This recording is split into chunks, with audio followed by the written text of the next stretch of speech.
What's up, guys? Heart Pirates TCG here with my pal, the VVTheory. Say what's up, my friend. What's up, guys? VV and Heart Pirates TCG back with another video, another one. Another one that we're gonna hope to make consistent because we've That's done right. podcasts in the podcast style videos before, but we just kind of fell off because we both been busy. But we both have much freer schedules now and in the future for you, James. That's right. And yeah, so we're gonna be able to hopefully do this now. Every week, maybe every other week. Let me know if you guys want this to be live as well, because we can do like some stuff with like the chat and whatnot. That'd be really cool. Yeah, and if we do that, it would have to be like a consistent like time, like that we do it, right? So like obviously every, let's say, Wednesday at 7:30 p.m. Eastern Standard. So if you guys want to do that, let us know. Y'all hit us up. Yep. So honestly, we don't really have a whole lot in mind for this podcast style of video. We're just gonna talk about One Piece in general, and I think it'd just be cool, honestly, just like a little hangout session with Vivi and I. So, yeah, I mean, unless you want to talk about something specifically. I mean, we had Worlds that just happened. We had the ban list that people called me a crybaby for. So. Dude, they were getting on to me too. Maybe we should talk a little bit about those, like especially Great Eruption. Yeah. I had people just roasting me over. Not a lot. You know, there's always like 3 or 4 that just. It's like you see their point, right? Like you see like where they're coming from, but it's like, guys, you have to look at the game as a whole. Like it's more than just one card, and when that happens. But if we go into that, I'll save that for if we go into that. Unless you want to go into that now. I mean, I'm down. Yeah, why not? All right, let's do it. I'll even like phrase that. I'll even like start the conversation on like, do you think Grady? I'll let you answer first, Joey. Do you think the Greater Eruption ban? Wait, did I say that right? Great Eruption. Greater Eruption. Yeah. Do you think that should have been the case? Like, or actually, you know how I should phrase it, Joey? I'm sorry. Don't worry, we're fine. Hey, this is all on the spot. What do you think should have been restricted or banned to fix Sakazuki? Because not saying that you think it was broken, but clearly Bandai did. What do you think they should have done? Yeah, so I forgot to preface my video when I made the reaction video to the ban list, saying that obviously it's just in the East for right now, and then it could go into the West.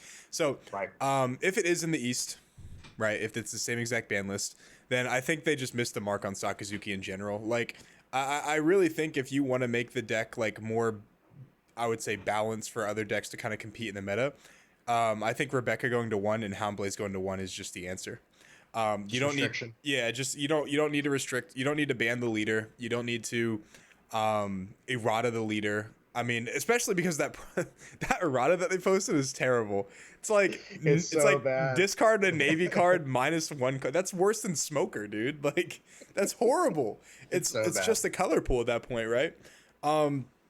Because if you think about it like this, like, Sakazuki didn't really do anything when they were not doing Rebecca Hinaluchi Sakazuki. You know, like when they were doing like the bounce stuff, it wasn't doing anything. Like it was getting like Purple Luffy was dominating. So if it just reverts back to that, I think it'd be fine. I mean, what do you think? So like I had like a weird take on it. Mine was similar to yours. I don't want to see Rebecca go away because I think there's a lot of skill involved in like how you're doing all the stuff, like in how you're building your deck and the interactions. Like it does all pan out because you notice like good Sakazuki players, they never forget to do their cycle every turn. You know what I mean? Which fuels the trash later for the Luchis, for the Rebeccas, and all that other stuff. I actually wanted them to get rid of Houndblaze. Like that's what I think would have been fine. And in the same breath, get rid of 200 million volts Maru. Oh yeah, as like both should not be printed. Yeah, just get rid of both because I mean, like think about it. Like if you're paying 2, right, for a card that already pluses 1 just by giving you plus 3,000. Because as opposed to attaching 2 Dawn, if you didn't have the card, you're paying 2 and you're getting 3. And then it also has the effect that it has, the incredibly powerful effect. And that will segue perfectly into the Greater Eruption conversation. Because everyone's like, it's too strong to be able to combo Great Eruption early on with Houndblaze. I agree. But that's because Houndblaze exists, not because Great Eruption exists. Yeah. Because like Houndblaze is not good in like blue. Like I played Crocodile. That's like how I got my like my serial card. Yeah, that's your baby. I would never play Houndblaze in Crocodile. In fact, if someone ever plays Houndblaze in Mono Blue, I would be shocked. In fact, I lost to David because I put down a Moncherie, and then he had 1 card in hand, and it was fucking Houndblaze, and I was like, He was playing Rosinante. I was like, of all the cards, like Of all the cards. of all the cards, it was that one. So yeah, no, it's a bad card, and it's only good if it can be abused with cost reduction. So Right. like in mono blue, I just don't think it's very good. And yeah, so you're right about Amaru too. Like Amaru, I'm happier that reject got banned, because if we're being honest, like that card, That card was insane. how do you play around it? It's like And you can't. It's like impossible. There's and no people condition. Yeah, there's no condition, and people keep. Well, I mean, the only condition for the KO is like they just have to have one life. It's like, okay, that's where I want them. Yeah, so I'll pop your final life and it's gone, right? No. The activate main KO. That's anytime. That's anytime. KO. No. See, The when it does a life, they have to be at, I think two or less. I think it's their last life. I mean, here I'll bring it up first while we're because I got another monitor. Yeah. And it's like it's one of those situations where, like, the card was so how would you say it, versatile, that it would fit anywhere. See, so do you think the more powerful effect was the KO5? Well, the good thing is you you have the options for both, so it doesn't matter. Yeah, the versatility is incredible. Yeah. But see, for me, I think the execute. I was watching your video. I think the execute is the real problem, because like I completely cleared a Enel's board the other day, and I was playing red purple law, and I cleared the Enel's board, and I left him at one life, but I had one life, so like, and they had nothing on the board, so I was like, I'm safe, like I'm good. I have I have 5k in counter basically, and then he hits me with reject, and attacks for 11, and I just lose. I'm like, and I guess that's just a foregone investment. And I got it up over here. Yeah. So the main is choose one, KO up to one of your opponent's characters that costs 5 or less, no condition on that, and no cost either. Right. Yeah. And then if your opponent has one life card, this is the second one. If your opponent has one life card, deal 1 damage to your opponent, then add the top card of your life to your hand. But that's a then after the period. So in other words, that last part, you don't even have to have life for that final part. Just, oh well, you're screwed. It's so funny, bro, because it just doesn't. Yeah. It doesn't have any, like, it's so. I was talking about it in my Discord with a couple people when it was first announced, and some guy was like, "It's mid." I was like, "What?" And what's funny is, like, I was like, it's just another card to play around is the thing. It's like you have Amaru, you have Thunderbolt, you have Gidatsu, and now you have this. And it's like, at some point, you just can't play around all of this stuff. You just hope they don't have it. And I think that's bad. I think that's really bad. I agree. I had that problem with triggers first. And, you've heard me complain about it before, I'm sure, at locals and stuff. Like, the triggers, I get what people are trying to say. There are things you can play around. But how do you play around when every card in their life is a trigger, or like what, like all but like one or all but two? It's like you can only play around so much realistically, and it's not just even playing around it. They're generating so much value because they're just going to trash a card from their hand, and boop, I get a 4 cost 5k. Good luck. It's like, oh, and think about it. It almost has haste, or what's it called, rush. It almost has rush because it comes in on your turn, so now they untap, and boop, we're off to the races. It's just so strong. Yeah. What's even funnier is, like, the discarding would be a problem, but they have like so many ways to just get card advantage back. So like, it's like Shirahoshi. You know draw 3 trash too. Draw 3. So it's a +1 already. But then also, like, if they can keep healing, then like they essentially get free cards to their hand to fuel even more of the discard effects. Exactly. So yeah, it feels like in set 3, I think the triggers were fine. Because, like, they didn't, like, of course they had the Shirahoshi, so that, like, hasn't changed. But, like, there wasn't really a lot of, like, ways that they can just, like, heal, Right. And, like, even the triggers, like, weren't as good. Like, it was all basically just, like, play this body, right? Yep. But, like, progressively, as the sets have released, now it's, like, pop this 5 cost, pop this 4 cost, gain a life. Which, of course, they had that with, like, Sovereignty or whatever, but, like, there's just more and more cards, right? And now you have Kikunojo. I was gonna say, I was just about to say that, dude. Look at Kikunojo. I was I don't know if you've been monitoring the Discord lately, but I've been saying I'm gonna be on Enel for set 6, and I've played against Sebastian online, with Enel, and he was like, "Bro, Perona destroys Enel." Bro, I waxed him with Enel 3 times, and let me tell you, it wasn't because I'm good. It was straight up, I was just taking every life I could for the most part. Aggressively. And then, it was just, it was just Onami, and then bro, reward. cracker, bro. I was like, this is sick, dude. If you Yeah. combine a good player with like a lucky deck, bro, the sky's the limit, bro. Sky's the limit. You know, speaking of that, were you surprised that there weren't more Enels at Worlds? Like, Um, we know actually, Sakazuki was good. No, I'm not. I'm not because if you think about it like this, like Sakazuki in America, this is the only place where it hasn't been good. Sure. Yeah. And yeah, so I just don't think like people liked Enel in other countries. And another thing too is like, you know, of course Enel's not going to top if, you know, 11 out of the, what is it, 16 people were at Worlds? Or Sakazuki. Yeah, we're Sakazuki. So like Enel could be good into Sakazuki, which I think it is good into Sakazuki. But I mean, eventually, plus our like one of the only Enel players played a purple Luffy round 1, which is just pretty unlucky. Yeah, that was unlucky. I saw that. And that was that guy Jonas, right? Jonas Ibram or whatever his name is, I believe. I think it's Jonas. Yeah, I saw it. Was like, dang man, that's just literally just unlucky.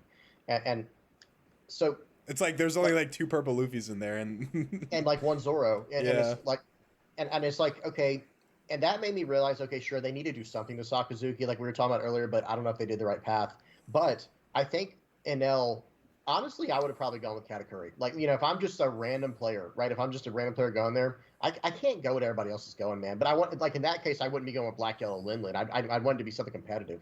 And Katakuri, I don't know that card. I think Enel is way better than Katakuri at this point. Really? I said before that Cat is better than Enel, but it just seems that like I think most people said that. Yeah, I've come to learn that the freeness that you get from just like being able to take every hit, like that's a true yellow deck. For sure. Like you don't have to worry about any life. Because when you get to a certain point, I'm sorry, just real quick, let me finish this. Sorry. So when you get to a certain amount of life, they won't even attack you. So it's like you trigger all day, and then and then like you you're just heal. Getting rewarded the whole time. Like it's not like you're not only not afraid to take life, you're like, yeah, please hit me. No, straight up. Straight up. Value. Like Katakuri, you have to be like, okay, I got to counter this one. I got you got to ration out the life.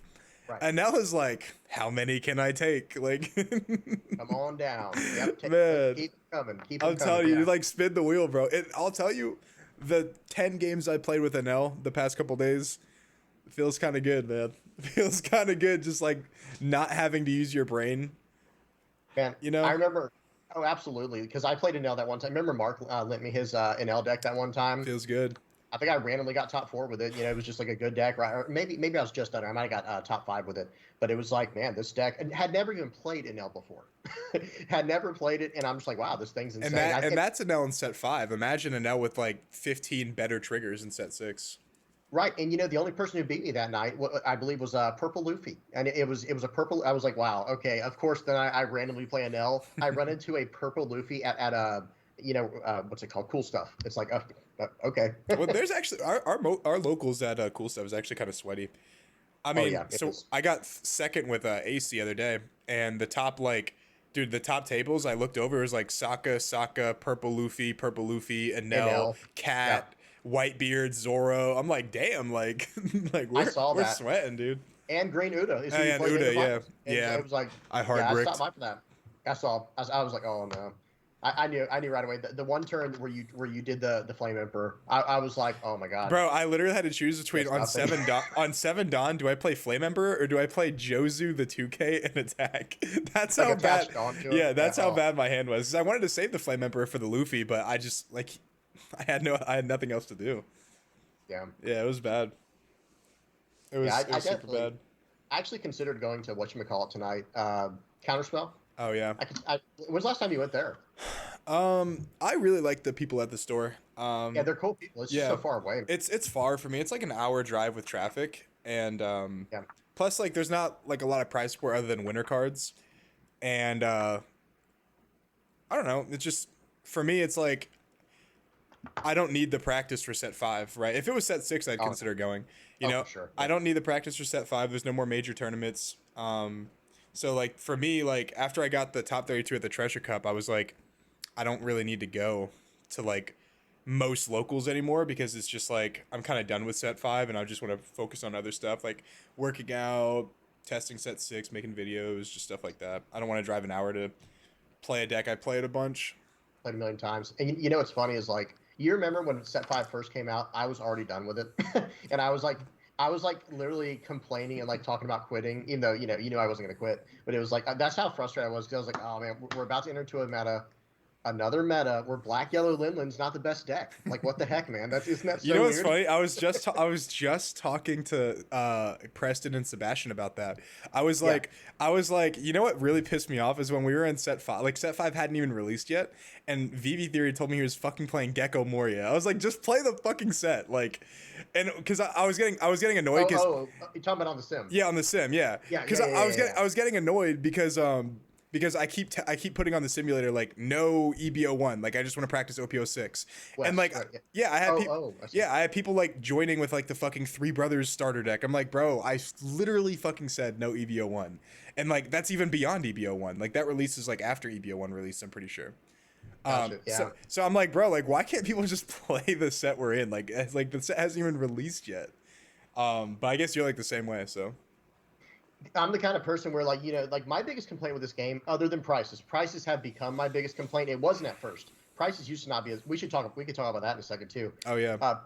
Prices used to not be as bad as they were. So that wasn't really a big issue for me.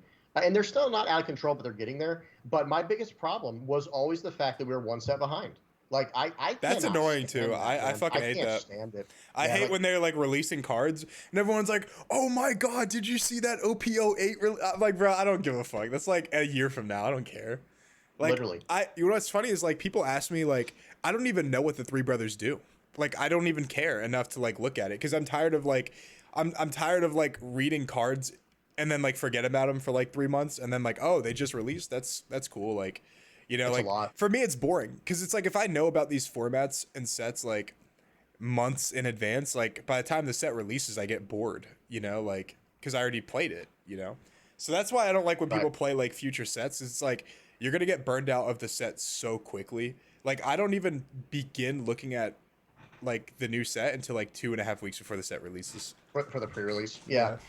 Yeah. And I feel you on that too. Like, I mean, I wish I couldn't. I wish I wouldn't do that. But it's one of those things where like, my mind's like a sponge, man. So when I hear about these new sets coming out, I'm like, what? What card does this? And because you know me, I'm always looking at what the future deck is going, or what the future card is going to be for my black yellow Linland deck. Like, okay, did a card come out? You're gonna have to let that shit go, bro. Well, I'm still gonna have fun with it at locals. You know, it's still fun.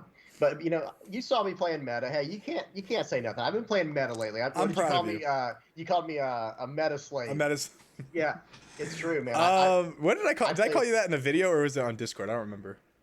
No, it was in person. Oh, it was in person. Oh, yeah. You went behind me, gave me the little shoulder rub. Yeah. Said, all right, I see you, Meta Slave. Dude, like, you played Meta like 3 tournaments in a row. It was like Cat, Enel, and then Saka. I was like, holy shit! Like VVTheory is like not trolling. And that every one of those, I got top 4, and then Saka I got first. Sakazuki was insane. I played that one time at Cool Stuff, and we're first place. That deck was amazing. That was like the best deck I've ever piloted in One Piece so far. I don't know. What do you think? Was it about like that, or was Croc more your thing? Like when that was I personally. So, what's crazy is like when I was on Crocodile, I had like a 5-week stretch of just like dominance. Like I've never. I never like, did. Even with Sakazuki. So like I got that. So I got first place at what is it? Thursday place. I got casual. Casual. Yeah. I got first place at like a 30-person tournament there, and then like that Saturday I got top 8 with Crocodile, and then I won like 7 tournaments in like out of like 8 tournaments with Crocodile, like in that one like stretch, and I was like, dog, I've never felt like more dominant in my life. And I will say, like, I was doing really good with Sakazuki, but yeah, because Sakazuki's a little bit more. It sounds crazy to say, but like more fragile in this set than like Croc was in that set. I haven't obviously gone on that tear with Sakazuki. So like because like obviously there's a bunch of Sakazukis that are locals. There's like yellow players that are locals and stuff like that. So there's like Whitebeard players, sometimes Zoro players. So like sometimes Sakazuki can just literally just die, you know. So It's true. yeah, like I got, you know, like 30 wins at locals, but you know. I remember when I first saw you play the deck because I hadn't really seen Croc then. Because remember, I came in during OP02. I was talking about with Saka, by the way. Right. Yeah. Well, I know you did good with Sakazuki, but with Croc, like when you were super dominant with Croc, it was like, I was like, Joey, this deck is so good, man. And that was like when you won your first tournament with him. I know you knew how good it was. Like you built the deck, but I was like, bro, I'm seriously considering like running your deck. You remember that? Like yeah. I remember that exact girl, conversation too. Yeah, because I was like, bro, I don't think you understand. Like this deck is so good into the format. I actually want to play it, and I don't play blue. Like I play mainly black, and then I'll play yellow because black, yellow, Linlin. But I'll play blue because like Queen. But I don't play blue. You know what I mean? You're not going to catch me. Well, okay, in OP07 you might catch me running Dofi. That Doflamingo. I like blue a lot. I've always liked blue. That was your color, man. Yeah, and it's strong. It's super strong. But black is just trash unless you're running specifically Sakazuki. Yeah, you know what I mean. Black is horrible. Yeah, what's funny is like I've talked to you about this like once before, but like I was saying right before I won my first tournament, I was like, I think I found like the best crocodile list in the entire world right now. And I was like, it has an answer theoretically for everything, right? If I run into Law and Zoro, I play the ultis and I play 4 Dragon Twisters. I play like hella triggers to bottom deck their little guys. Like this is good. It's good into Whitebeard. It's good into Grape Dofi. It's got like a 50-50 against Queen, depending on, how well each of us draw. And Right. like that was the format. Like it obviously beat Rebecca too. And I was like, bro, like this deck like low key is like gas. It's actually so good. Yeah. Only thing it like didn't do great into was Cat, but right. And funny enough was my one loss in the I was treasure just about to bring that up. Yeah. Cat Yellow had a good matchup there with you. Yeah. And that's I don't know. I like when decks like that work. Like I want to see more of like these rogue decks, I'll call them. I want to see more rogue decks pop up. I like when there's a super high variance in the meta. Speaking of, if Sakazuki does get banned, I do think that your baby that you wanted to play for a long time is actually a lot better. Which one? You talking about Linlin? No, I'm talking about Rebecca. Oh, Rebecca. Yeah, I think Rebecca actually is like pretty gas if Sakazuki's banned, because Rebecca really just loses to like removal. And if Sakazuki gets banned, there's like no good removal deck. Like Crocodiles like was the only deck that beat it in set 4 consistently. And Crocodile, so or I guess Crocodile and Cat. But I think Rebecca could probably do pretty decent into Enel. Cuz like they don't trash your life. I will say this, I am looking very forward to Gecko Moria. Like I was telling you, way back at the beginning of OP05. It's like, man, that finally a black deck that can be good, that I can play and have fun with, because that's my color in this game. That's the color that I like fell in love with when I first started playing. I like the mechanics of it. I didn't like the trash stuff they had going on for when they got into that, like where you're trashing cards. But now, since we can use that to our advantage, sure, now I love it. And I'll definitely be playing a lot of Gecko more, I think, in OP06. So that is your style, yeah. You've always been like, is it because the black like color? Like why is it? Like why black? Because I think you play that in Magic too, right? You see my shirt, man. My pants are always black. I wear is black. That's one of my my favorite thing to wear too. Like I always like I love black as like a color to like wear, and like it's just I don't know. I like it a lot. Like I like nighttime too. That's like my favorite time to like be awake is nighttime. But for me, I think. Oh, I'm sorry. Go on. No, go on, because I'm gonna talk after. Yeah, I'll just at least summarize on it real quick. Going into more detail, not just saying my shirt color is black. That's why I like it. But so typically speaking, in card games, black is usually the color that KOs or destroys, or it has like the removal. That's how it was in Magic, and in Magic it also had hand destruction. That's sort of a thing in black, but not really. It's more like in blue and purple right now. Black has like Isho and Perona, I guess, but you know what I mean. We'll see. I hope it gets more. But that was my thing.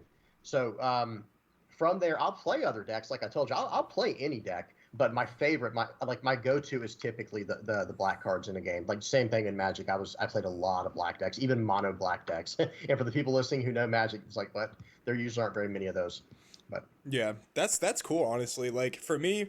I never played Magic at like a high level. I just learned how to play basically. Goofed off with it, yeah. Yeah, and then like I played a little bit of Pokemon, but not really. So I never really played a card game that had like color, like Association, yeah, yeah. association, right? Like I played Yu-Gi-Oh for like on and off for like 12, 13 years, and That's more about types, right? Because I didn't play Yu-Gi-Oh. Is that more about your types? it's yeah, kind of like a archetype, yeah, basically. Gotcha. And then I played a lot of Hearthstone too. Like Yeah, I love I was Hearthstone. on Hearthstone, yeah, but they didn't have Yeah. like colors either. So like for me, like getting into this game, this is my first game that like associates with color, and like I've just always liked decks where like I can like it sounds like weird to say, but like express myself with the deck, right? So Style, like man. yeah, so like I Absolutely. like to like trade resources and like outthink my opponent and like get more value for my characters than they do. Like for me, like that's fun because I feel like I've always been good at that. You know, like understanding like just stuff my opponent doesn't. So like that's the kind of like decks I like to play in One Piece now. Like I've never liked playing a rush deck. Like when's the last time you've ever seen me play a rush deck? I don't think you've ever seen me play a rush, except for when I played Zoro, that one That's it. time. One Yeah, time. Yeah. because I was annoyed. I was I like, think you were prepping for weren't you prepping for like a regional or something? yeah, and at that point I should have just played Whitebeard, honestly, because like I mean For sure. Zoro, like I I would have gotten top 32 with Zoro, but that last game I bricked like against a Whitebeard and he just like killed me. Um, but yeah, that was the only time I've ever played like a rush deck. But like since the beginning of this game, like I played Blurple Croc and then Kid, and then I played like a couple weeks of Katakuri and then switched to like Crocodile, and then set 4 I played Crocodile and Grape Dofi, and set 5 I played Sakazuki. So it's like I've always played the I don't know like the like back and More forth style decks, I guess. more mid-rangey, I would call it. Like in Magic terms, it'd be a mid-range deck where it's Croc was kind of on the verge of control, though. I will say No, Croc was. Croc was control. I would say control Yeah, slash like mid range because yeah, Kid was mid range, and then definitely. Grape Dofi was like mid range, kind With of. a fringe of control because of the Yeah, counters, the events. I mean, yeah, yeah, and I like that. I like those are I do those too. are like fun decks. Like I don't really care about the color it is. If it fits my playstyle, I'll play it. Which is why I like Ace. Like Ace was fun. Ace was Um, really cool. yeah. Yeah. Even though it's probably a little bit more rush than I normally play, you know, because I do play Right. like all those rush characters. So when okay, that's a good segue into Red Purple Law. We need to talk about Red Purple Law, man. What are your thoughts on that? You know, have you looked at that at all? Have you looked at Red Purple Law dogs? Like you said, you kind of wait for the release date. Have Yeah. you prepped? What's funny is I was actually did they tell you who told you? Ah, no, no. What? I thought Sebastian. Okay, so I was actually gonna make a Red Purple Law video that was supposed to come out like tomorrow, right? Yeah, And I was prepping. I was like practicing. And I was like making a deck list, and I was doing really good into yellow. sure. But I was getting fucking crushed by like Gecko and Perona and Sokka. Yeah, And I was like, bro, like it just can't compete just yet until EBO 1. But yeah, like I was telling David this our David this the other yeah, day, and I was like, that's like probably my favorite deck in the game because it's so versatile. It's like you can yes, build it so many different ways. I guess you can build it like less versatile now because like now there's like established like great cards like in EBO yeah, 1. But like it's so high skill ceiling. It's so like if you fuck up one time you lose. Like I like that, right? Like if you play a deck like masterfully, it just feels like overwhelming. Like those like that's a really cool thing for me. But if you don't do good with it, then it's like not very good. So I like decks like that personally. So I'm yeah. excited for it. What about you? I'm very excited for Red Purple Law because I'm the same as you. When have you ever seen me run a rush deck? I mean, maybe never, right? I don't run aggro or I'd rush say it's decks. more mid range, honestly. Red Purple Law. Well, I would say until EV01, where it's running like 4 Zoros, 4 of the Kid and Killer. Like, it hits so fast, so hard. It is crazy, man. And I cannot wait for it. But the other leader that I really want to mess with, and you probably don't know much about, like you said, it's one of the three brothers, Red Yellow Sabo. That is like this weird. Okay, I think I figured it out. You know, did I tell you I play like Paladin most of the time? Like in any kind of game that's like RPG related where there's I a thought you Paladin played archetype. Priest in Hearthstone. Paladin, man, all the way Okay. through. Yeah, I have gold Paladin unlocked, all the cards gold, Tyrion, yeah, like Wow. everything gold Paladin. Yeah, I love I Paladin. was always a And, mage guy, but yeah, go on. and yeah, that makes sense. You with the blue, like here I'm black. Paladin was basically black yellow Linlen for Hearthstone, Isn't that funny? Yeah, especially it in the is actually. beginning. Yeah. Do you remember how bad he was in the beginning? Like Uther was so Oh, bad in he the was. beginning. Yeah, he was awful. Yeah. That was when I I first made think Legend probably list. Druid was probably the worst in the beginning though. Druid was so bad. Bro, that's I had a sweet little Twitch following for a while from playing Hearthstone. Paladin only ranked straight to Legend, and man, dude, that I love that play style. But Black Yellow Linlen, I think, is the closest thing I have to that currently. There's about to be an even better one. Like Queen was kind of like that, by the way. These cards that gain life, or excuse me, not cards, specifically leaders that gain life. There's something about that archetype of like I'm like this healer, but still I'm in combat. That's what I resonate with. So like Red Yellow Sabo can do that. By the way, listen to this power creep. Do you know what the leader effect does? I don't know what any of them do. Bro, listen to this. So you know Black Yellow Linlen's effect. I have to attach two, pay two, trash a card, and I have to be at one life. Yeah, Or less, it's right? super restrictive. Ridiculous. Yeah. Yes, absolutely ridiculous. You ready for Sabo? What he has to do to gain a life?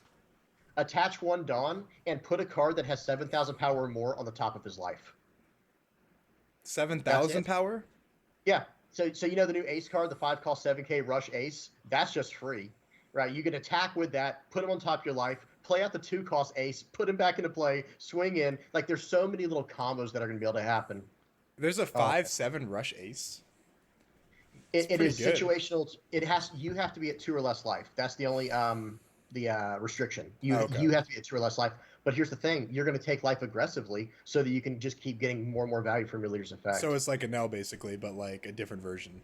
But way more aggressive because it's running 5 cost Luffy's. It's running the 5 cost like no block Luffy. It's running the 5 cost Rush Ace. It's it's probably going to run Kid and Killer. It's just insane because Kid and Killer. Think about it in that deck. Swing for 7 and now put that on top of my life for 1 Dawn. I have becometh death, destroyer of worlds. Yeah, what is that? That Oppenheimer quote? Yeah. I mean, it's from the Bhagavad Gita, right? That was one of my favorite quotes from years ago. J. Robert Oppenheimer's like, I'm not going to go through it. I'll sound way too nerdy. But he talks about Vishnu's trying to persuade the prince, taking on his multi-armed form, says, now I'm become death, the destroyer of worlds. We all thought that one way or another. And that was right after they dropped the atomic bombs on Hiroshima and Nagasaki. Wow. That quote. Crazy, man.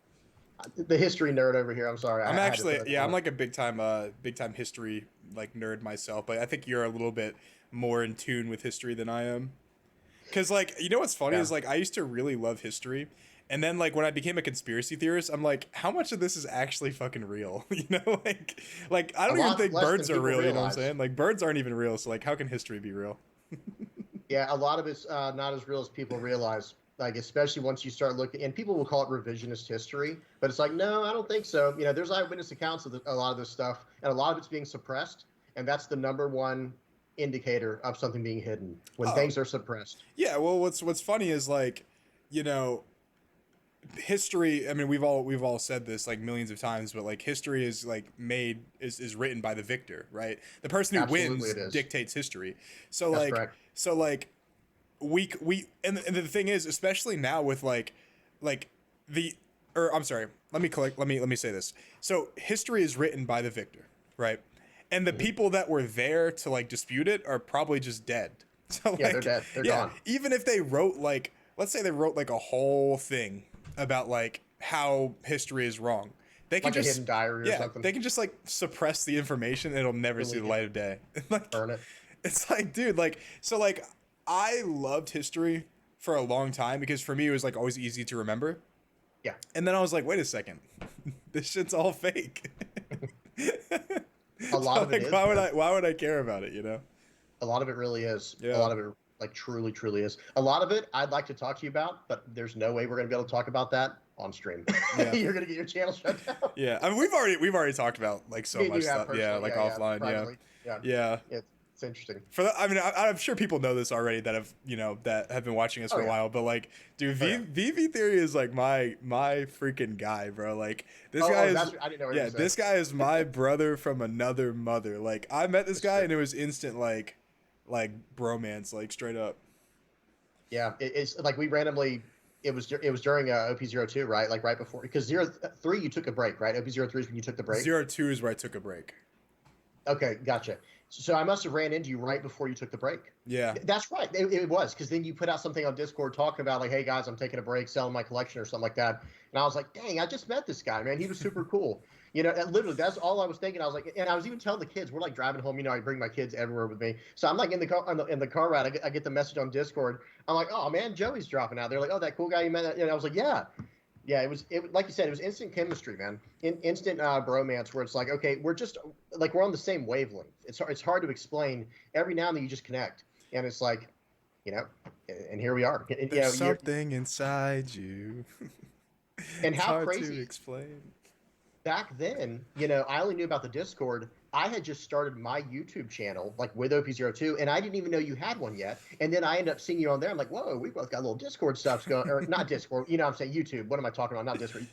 I started seeing we got these YouTubes going. I'm like, dude, if this was not meant to be, I don't know what is, kind of thing, you know? Speaking of YouTube real quick, you know, or faded meetings, bro. Yeah. Did I ever tell you the first time I met Ryan at locals?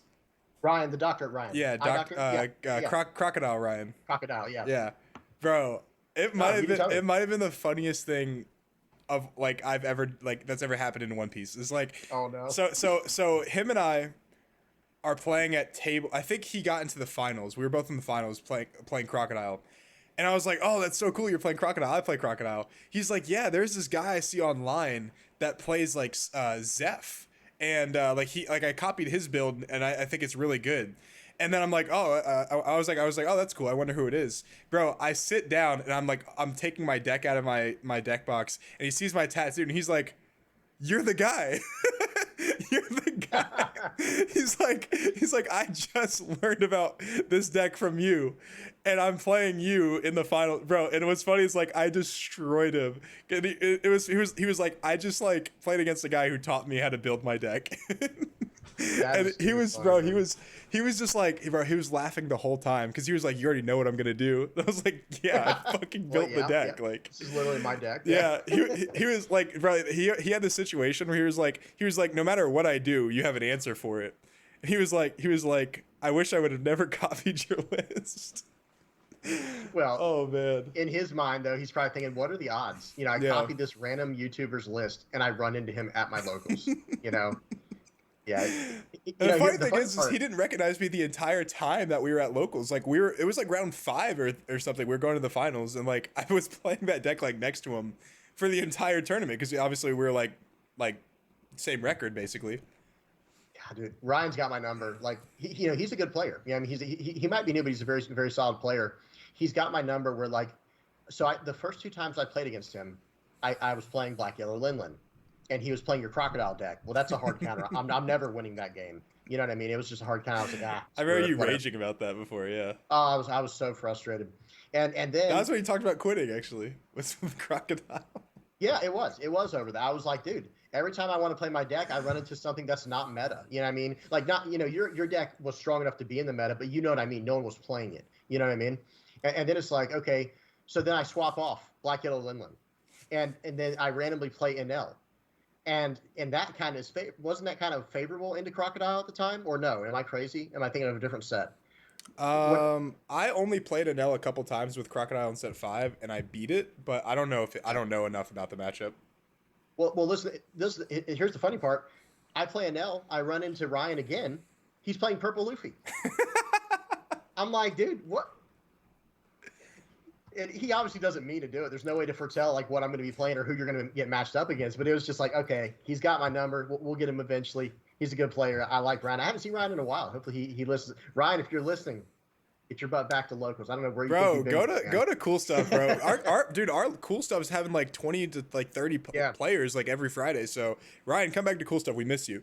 That's right. What's funny is like it's funny you say that because Ryan has never beaten me in a tournament before ever. Oh wow! And like, so what's funny is like I have his number in like in a tournament. I've beaten him probably like 7 times, but when we practice, he does like pretty good into me when we like him and I like play test a lot, and like bro, like him and I play test Sakazuki like at my house one time. He beat me like 3 out of 5 games, and I was like, I mean, I don't know, like, but like I'll play him at a tournament and then I'll beat him, and sometimes it'll be lucky as fuck too. Like one time he Kaido'd when he already went through 7 of his 8 2Ks, and he Kaido'd, and then he had 6 cards in hand, and I attacked with Rebecca for 6K and he lost.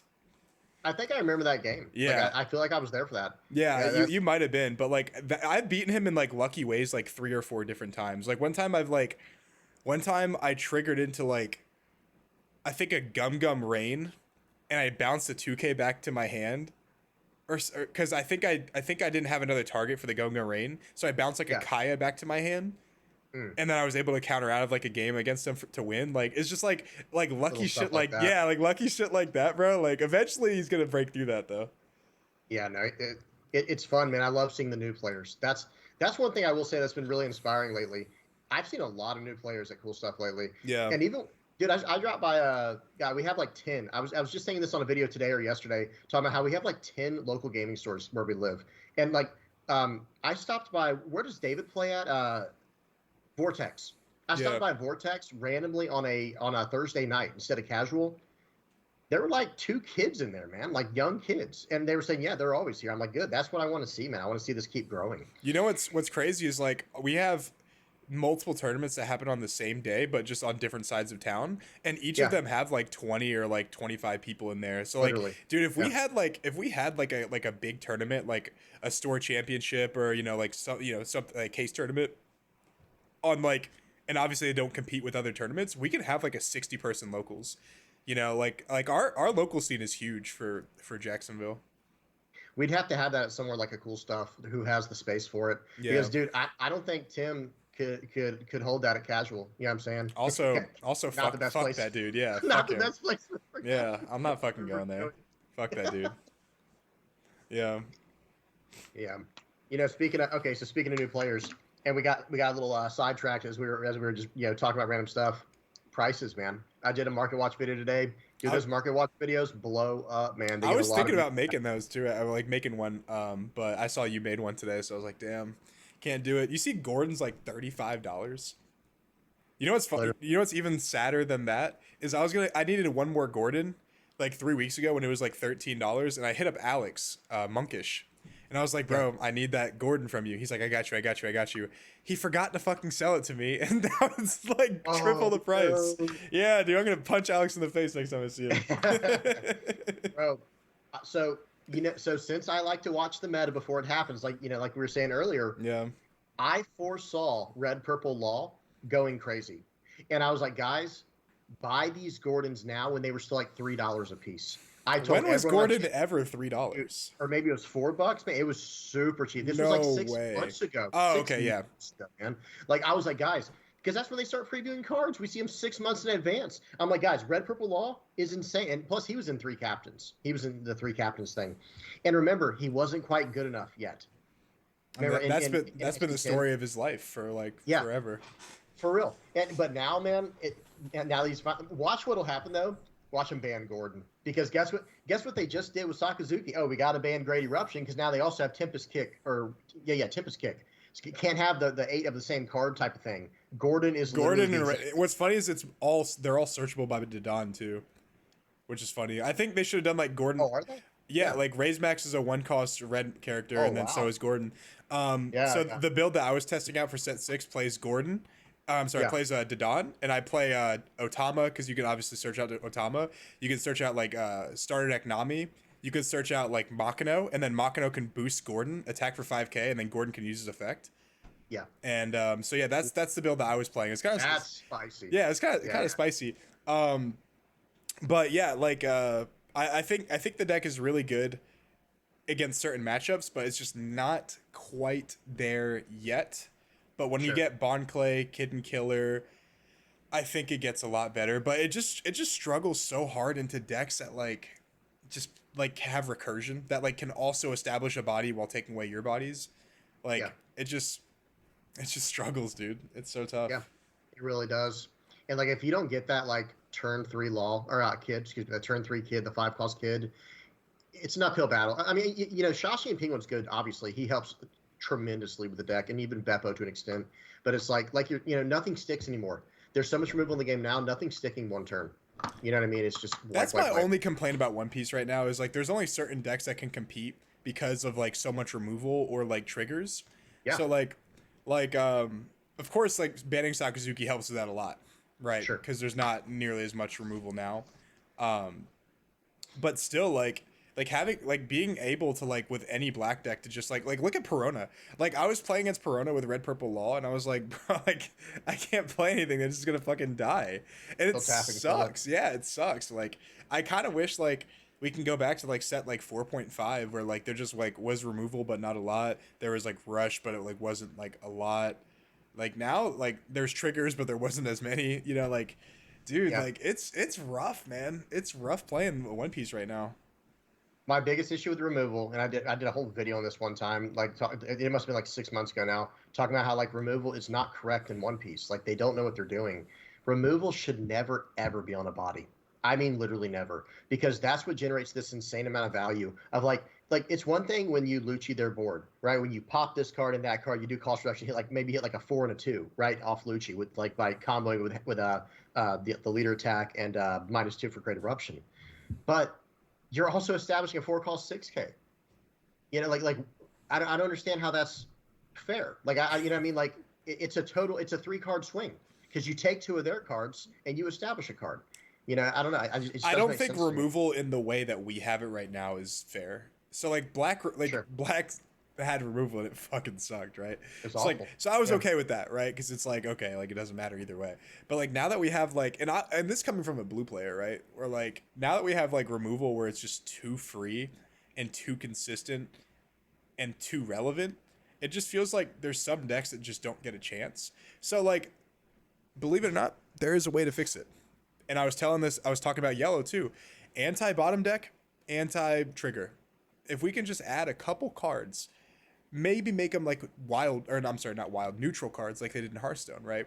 And just make them like, okay, everyone can use this one card. It's like what if it was like a stage? Yeah, like something. A stage or like a 1 cost event or like a, you know, it doesn't matter that's semantics at this point.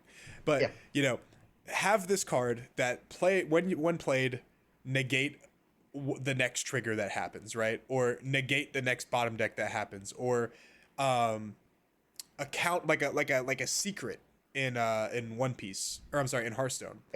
Yeah, it's like when a bottom deck mechanic activates, pay 2 to negate the card, right? It's just like stuff like that would fix the game immediately, because like at that point, like, oh, you're gonna Houndblaze my Kuzan? I don't fucking think so, buddy. I'm gonna negate it, right? And the thing is, I don't want it to turn into Yu-Gi-Oh, where it's like 1,000 negates and no one can play the game. Right. So you have to make sure that they balance it in some way. They balance it. But I don't know, man. Like I feel like too much bottom deck, too much trigger is gonna lead to people quitting the game, unfortunately. And it doesn't feel good. It's so easy to fix it. It's just like add cards to stop them from doing it. Like you know how there's like a few or rotations, bro. Game. I'm sorry. Absolutely. We've talked about this so many times. Bandai just doesn't want to do it. Bandai, please, I think they bro. Do. Because of those remember the little devil fruits thing we've talked about before. Like I actually think they want to do rotations, but you have to have like 2 years worth of cards first to do the first rotation. At least that's how they did it in Magic. I'm hoping that that's the case. Like I don't want to like banning every good card is not going to be good for the game. But like obviously when the game first came out, it was a lot more simple than it is, than it is now. Yeah. And when you get to a certain point, it just feels like now that you have like, what works, you have like color identities, you've had like a long time to like figure it out, like a year, maybe 2 years, you have to rotate at least like 60% of the cards out. And like, if there are problem cards, like if you don't want to ban Amaru and then ban Onami and ban Gecko Moria and 10 cost Dofi, if you don't want to ban these cards, the easy solution is just to rotate them out of the game, because like that's gonna be so much healthier, because like you can just like keep the staples in there, right? Like keep like you can keep Thunderbolt, fine, keep Thunderbolt, that's fine. You can keep Rush Kaido, you can keep Draw for Kaido, like keep those cards. But like implement cards that are just more fair across across all colors with the rotation, and I feel like that'll help out a lot, wouldn't it? I absolutely agree. Because like the thing is, okay, what they should do, and this is what they I always use Magic as an example because it was such a successful game. It's a good example. Like certain cards, they rotate out. So the way their standard worked was like every 2 years worth of cards, you'd rotate out about a year's. It's hard to explain. Like you'd have like 2 years worth of cards at a time. So after one more year of new cards coming out, you get rid of that last year's cards. So it always ends up like staggering like that. And here's the thing: certain cards you don't want to go away, right? Just reprint them in the next set. Yeah. That's one less card they have to deal with, and they can make a new card. And people who already have the card can just use it. They don't have to waste their money on new stuff, And not to mention, when they do reprints, they'll at least change the art. Well, now you have alt art in a different way of just like, oh, I have the set 1 of this card. How cool is that? And you have like the set 10 or something. You see what I'm saying? Yeah. Like there's like there are such easy ways to balance it. But I want to talk more about what you're saying with like the anti-bottom deck stuff, the negates. That's something I'm waiting for in this game. Like that is you're a true control player, Joey, because I love my negates. Like that's literally a card in Magic. No. I actually don't like negates, but it is the only solution that we have for the problems that Bandai created. Yeah. Right. Because I think like a stage would be great. Like you said, I mean, literally make it a gray stage, like not, or white. White's what they used in Digimon as like their neutral color. Well, sort of. Someone in the comment section might butcher me for saying that. Y'all get what I'm trying to say. There's like a sort of a neutral color in Digimon, and it's white. And basically, they can make that for this game and have it be a stage where it's like next time one of your characters would be removed, trash the stage, and there you got your character. It negates that one action. And then that might even make people do off meta of like, I need stage removal now. You know what I mean? It would make the game that much more complex, for the higher level players. And the reason, so I don't necessarily hate the idea of negates as long as it's like tactful, but like just coming from Yu-Gi-Oh, where like it like Yu-Gi-Oh is just not even Yu-Gi-Oh at this point, guys. It's just straight up just I'm gonna negate everything you have and just go to game 2, right? And like, I don't like that. I don't like not being able to play the game. So, like, if there's just, like, if the negates just come in, like, a fair way, like, you have to rest a certain amount of Dawn or, like, obviously, like, play a stage that costs, like, a certain amount of Dawn and, like, you can't abuse it, right? Like, it's, like, a one-time thing. That is totally fine. Yeah. But, like, what I don't want to happen is, like, some like, green deck where it's, like, rest your 5 Dawn. You can't like fucking Bonnie. Dude, 5 cost Bonnie next or in set 7 is crazy. Like that card. It's only 1 Dawn, right? But it's a slippery slope. You know what I'm saying? It's like you rest this 1 Dawn, well, and then yellow's like, the next life that you take is gonna get banished. Like you know what I'm saying? Like an event or something like that, or the next life I take, I can. Fucking I don't know, like I could change the order in which it's so I'm not even speaking English at this point, but it's just but like it's a slippery slope, right? So like if a card is like not letting you get to your fullest Dawn potential, there's gonna be a card down the line that's like not gonna get you, like not gonna let you draw for the turn, or like it's not gonna let you fucking, look at Foxy, dude. Foxy's insane. Dude, Foxy's like, I will not let you unrest these characters no matter what. Like that's fucking crazy, dude. I'm telling you, like cost guy minus 1,000 for each one of those cards you have out to your characters to your opponent's board. Yeah. That's how are people gonna that's like Curse of Death's Hold for the Magic players out there. Imagine you drop out the 7 cost 7K, not even a bad card, that also minuses 1,000 to your opponent's characters. If you put down 3 or 4 of those, that's game. Unless you got a board wipe that we don't know about yet. Yeah. So yeah, that's the only thing is like I just don't want to see this game fall into like the crazy effects kind of aspect where it's like you just need a rotation because like this shit's just getting out of hand. I want to see this game prosper for a long time. And I just get a little concerned with Bandai's track record of killing all of their games. But the thing is, like, this game is way more popular than, like, That's what I was about to say. Digimon, Dragon Ball, It's fucking different, Battle man. Spirits, and like Oda's heavily involved in the game. So like Oda apparently plays the game like I consistently. saw that. I Yeah, read that he somewhere. plays Yeah. with Zoro from the live action. Apparently like them like they're like fucking chopping it up over there. Yeah. Yeah, but like so like that's the only reason I don't think that like it's gonna get out of hand. But like it's not looking great. I will say that. I like the slippery slope example that you were using earlier, because that's what's happening. It's like, all right, you guys are like treading on this line where it's a very thin line you're walking across, and if you teeter on one side, you're going to make the game unplayable and scare off like so many people. And they need to the most important thing I think they need to do right now is produce. They need more product. Like, why can't we just go to the store and buy boosters to have fun? That's you know what I'm saying? Like, fucking annoying. Oh my god. Let's talk about that real quick because I'm actually super annoyed. Now, obviously, it should be my responsibility to sign up for pre-releases, right? But oh no, I completely forgot. I didn't even know that you're supposed to sign up.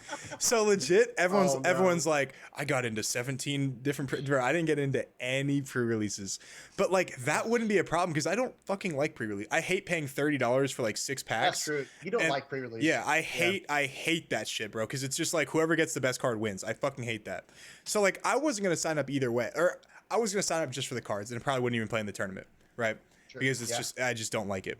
Because otherwise they won't let you buy a box if you don't get in the pre-release. Exactly. So my problem is I wouldn't care about that at all if I can just go to Target and be like, oh, here's 5 booster packs. Let me go and buy them. If I can go to my local game store and be like, yeah, I'll spend $120 on a box. Like I'm all right with that. I probably at this point I wouldn't spend any more than like $130 on a box. But the problem is no boxes are ever going to be like for the next 4 sets. It's like all like they're pre-ordering at like $200. So it's just absolutely ridiculous how like and the thing is the reason I'm not going to as many locals as I want to is because there's just no point of play. There's like a winner pack and that's it. And like I'm not going to win every single time because we have a lot of good players at our locals. So it's like I'm going there for store credit to buy an over fucking priced box. Like that's so yeah. It's completely gatekeeping newer players out of the game because like people don't even know One Piece is out. Like if I talked about this somewhere. I don't remember who it was with. But like how I got into the game, because I heard about One Piece coming out, and how I got into the game was I was at Target on Christmas Eve at the town center, and I saw like we had like every starter deck was there. I was like, holy shit, like this looks cool. Yeah, this looks cool. And I only bought one of each, right? Because I was like, I didn't know they were like 70. Had to get 2. Yeah, I didn't know you had to get 2, and also I didn't know that they were like $70. You know what I'm saying? Like they're just. Like people like would resell them. So we bought one of each, and that's how I got into the game. If I would have not seen those starter decks, I probably would have never played One Piece because I didn't know about it because I forgot about it. So like I can't tell you how many people you will like find get into a card game because they go to a store and they're like, dude, I watched the One Piece anime. Look at this. They have One Piece cards. Like, let me buy one of those. Oh, I pulled an all art leader. Is there a deck I can? And then they look up YouTube, videos, and then they find me and they find you. They build a deck. They go to locals. There's thousands and thousands of people that do that.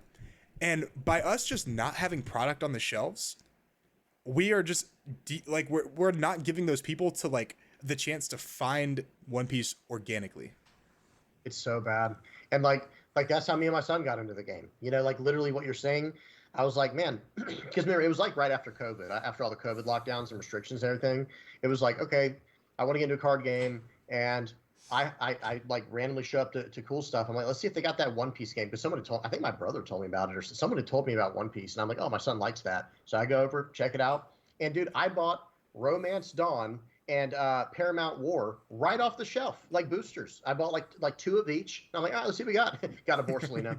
Go figure. Got a Borsalino out of one of the 2, or one of the 4, whatever it was I bought. And that was awesome though. That was an experience. Yeah, that's something I'll remember. Yeah. But now, that's not even an option. Like you're saying, kids are going to go to Walmart, or they're going to go to Target, or they're going to go to wherever, and they're going to see Pokemon. They're going to see Yu-Gi-Oh. They might see even see Digimon.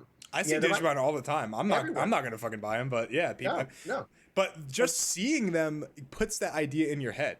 So even if you overprint the product, I'm okay with like that's fine. Like don't like although I will say that I would like there to be like some chase cards to like go for. You don't want to have to oversaturate. Yeah, you don't want to oversaturate but the market. like if you print like they do the starter decks, bro, there's like fucking so many starter decks now. Like I see starter deck 10 all the time, see starter deck 11 all the time. Like so like there's no shortage of those anymore. If they could just do that but for fucking product, like I don't understand how they can't do that. Because they fixed the starter decks. Like the starter decks were at one point scalped, and then they fixed it, and now the cards are scalped, and then they fixed it for set 4, and then right back to set 5 they had nothing. I don't get it. Why is that?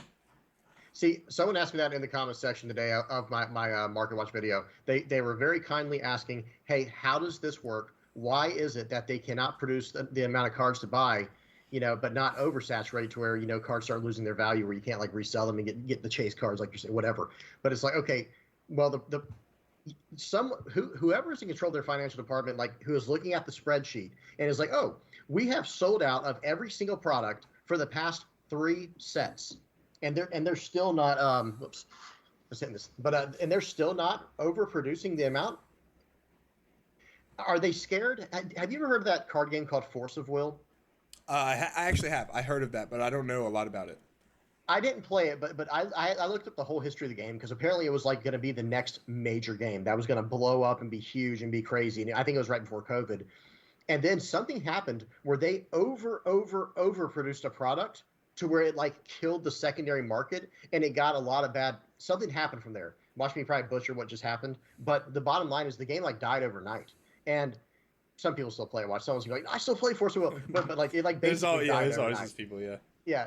And it's like, guys, I don't know what they did, and maybe Bandai is trying to avoid that. But again, I'll have to do more research on it. But I'm wondering if they're trying to avoid the situation of Force Will. And if someone in the comment section listening to this knows, put it down there for us. So check it out. The thing is, there's a way for them to not to avoid that, right? Is like make the manga cards like. Or I'm sorry, the chase cards, make them short printed, right? Because like, you can still have the product, right? Like you can still have the cards circulating the globe, and like having people open packs, but just make the alt arts harder to get, right? That's insane. Yeah. So like that way, it almost like de-incentivizes or disincentivizes people to like open like a fuck ton of product. Because like, you know what I'm saying? Like they're not like the chances of them getting that chase card are low. Like, you know what I'm saying? Like, cause like I'm completely okay with like there being like an overabundance of packs and like a lower chance, like, cause Yu-Gi-Oh does this a lot. And what'll happen is Yu-Gi-Oh, what they do is like, they'll have like one good card in the set. Right. And like, it'll be worth like $300 or whatever. Right. But like people don't just like open packs to like get that card because it's just so like financially like irresponsible. So like why don't they just do that? Obviously there's more cards in One Piece because there's alternate arts for like a bunch of cards, but like why don't they just make like the ones that are like the most desirable, like the special prints or the mangas or like like obviously the best like Gecko Moria alts, right? Why don't they just make those a little bit more short printed so we have the cards that we need in abundance, right? Like I missed out on the pre-releases. I just posted on our Discord, hey, if you guys get like rares from the set, like can I trade for them? Like I need like Ryuma and like, all these cards. I'm not gonna be able to find those if I can't get into any of the pre-releases. I'm sure as fuck not gonna be able to buy boxes. I can't buy them on at Target. So I just have no way of getting these cards. And I'm not saying I'm a special like entitled because I'm a YouTuber, but like my whole job is to like make content about the game, and I can't get product unless I order a pre-order. I'm sorry, I'm gonna stop ranting in a second. But unless I pre-order like 8 months ahead for OPO9, I can't fucking get product. Exactly. No, I'm over here. I'm just like, preach, brother, because I'm in the same spot where I'm like, I was saying that. I think I was talking. Who was I? I was talking to someone. I think it might have been someone at Locals talking about how like, guys, I don't like. I think for one box, it's probably gonna be like $200. Like at Locals, I would not be surprised if they're selling for like $180 to $200, and that's gonna be like unbearable. And you know what's happening? They're creating a game that is like not inclusive. You see what I'm saying? Like the game is totally exclusive. Like if you're not part of this small little like niche, this niche group, like me and you, like how we're like these content creators who are like, we know all the store managers. They can't even help us. Have you talked to Melvin, by the way? Like I was like, hey man, I'm not even looking for a sponsorship. I just want to have something where like, I can get these products for sure next time, because I couldn't even get my boxes for OP05. I think I only got 2 boxes. I usually get 3 boxes. I won't even be able to afford 3 boxes. This go around, it'd be like $600. Oh yeah, so, I'm not fucking buying boxes anymore. Fuck no. that. No, especially because they're that expensive. Yeah, I'm not buying boxes anymore for anything, like I said, more than 130. If it taxes to like 140, I'm alright with that. But 130 MSR like box price, I'll buy. But sure. I didn't talk to Melvin about that because I don't want I don't want special treatment or whatever, because like I'm not special. You know what I'm saying? Like. Yeah, but it's nice if you like promote, like for example, I used this example a while back. I think we were talking to Chris, like from Small Hat Crew. Like I was saying how I was sponsored in Magic at a local game store where they always made sure I got to buy my product, like whenever new sets come out, right? Yeah. And they always made sure I got it at like what they bought the box for. Like if it ended up costing, like I think back then a box was $115 or $110 for like players who came to the store. But he let us buy it for like $85 because that was just what the store got it for. And because it was Magic, they had thousands of boxes they could get. There was never a supply problem. You want to know the issue with that is I didn't talk to Melvin about this specifically, but it just kind of came up in conversation. He said that he would love to they would love to sponsor me. Yeah. But the problem is they have nothing to sell. That's what he said to me too. Yeah, there's just nothing. So like, how can they guarantee us boxes when it's just sold out all the time? You know what I'm saying? It's just like, like they might be able to sell it, like they might be able to guarantee that we get boxes, but like they probably aren't going to sell it to us for like what they paid for it, because they bought it for. It's such a shortage of product. So like, like even sponsorships, like they're gonna be hard to come by for in terms of like game stores for this game, because we can't get them, dude. Now, of course, if you live in like a small town, like where like there's not a lot of One Piece people, like you might be able to get your product on time. But a big town like us, everyone wants to buy like 1 or 2 boxes for themselves. And like I said, like we have like 100 people that play One Piece here at our alternate. Not everyone goes to locals, but they play One Piece or at least buy product. So when they know a new set's coming out, we have 300 boxes on day 1 are just gone. Gone like that. Yeah. So it's just I would love to talk more about that. I actually have to go to the gym. Oh yeah, what time is it? It's getting late anyway. 8:40. We've gone here for like an hour 10 minutes, but yeah, I think we should definitely talk more about, like, this is just like we can just sit here and just talk. Oh yeah, like, we'll find a topic. I'm telling you, bro. To the next topic. We had literally no plans to what we were going to talk about. Yeah, no script. So yeah, I think we can definitely do this like every week. If you guys want to see this, obviously let us know in the comments below. But do you have anything you want to say? Obviously, thanks for having me on. I love talking about One Piece, and like you said, it's the chemistry. Like we could talk about One Piece nonstop. We do this in person too, guys. If y'all are wondering, like, oh, maybe this is just a show. No, we have no script. We talk about this anytime we run into each other. We're One Piece all day, every day, all the time. We can also, dude. We like the first time we met, we barely even talked about one. We talked about basketball for like 3 hours. Yeah. We did talk about some basketball, which we need to have an MVP conversation soon. We need to talk about if you think Jokic, no, Luka, yeah, Luka. Bro, he is, in his last 3 games, he has averaged like 38 points and a triple double, 10 and 10. The problem is though, is the fucking voters are like, but they're the 7th seed. Bro, I don't give a fuck if they're the 7th seed. Like, it's like like their team is not that great, but like if Luka doesn't win like at least 2 MVPs, the whole league is just throw it away, dude. Like he's too good of a player to like not win MVP like multiple times. If you're gonna give it to Jokic 3 times, you have to give it, like, Luka's just a better player. See, I will say this, man. Like Jokic, he's been changing the game with that Serbian basketball. I don't know what to call it. Is it Euroball or something? Because he doesn't play like other players, like us, us American players or whatever. He changes it. See, we might have to have a sports talk one night, Joey, because we could talk sports literally for hours. I told you, bro. We should have like our own, like, we should have like a podcast that's like not related to One Piece, but like just talk about like anything, because that'd be a lot of fun. Because like, bro, like we could talk. I'm telling you, like we have so much stuff in common. It's crazy.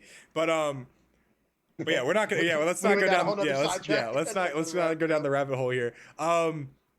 Yeah, guys, let us know if you guys want us to do this every week. We can definitely make that happen. We could probably make it live too, depending. We might make like one live, one not live, because we might get distracted with like the comments and stuff too. So it might be fun though. It might be fun. Yeah, that's what I'm saying. Like maybe like once a week, once every other week. We'll see how that goes. But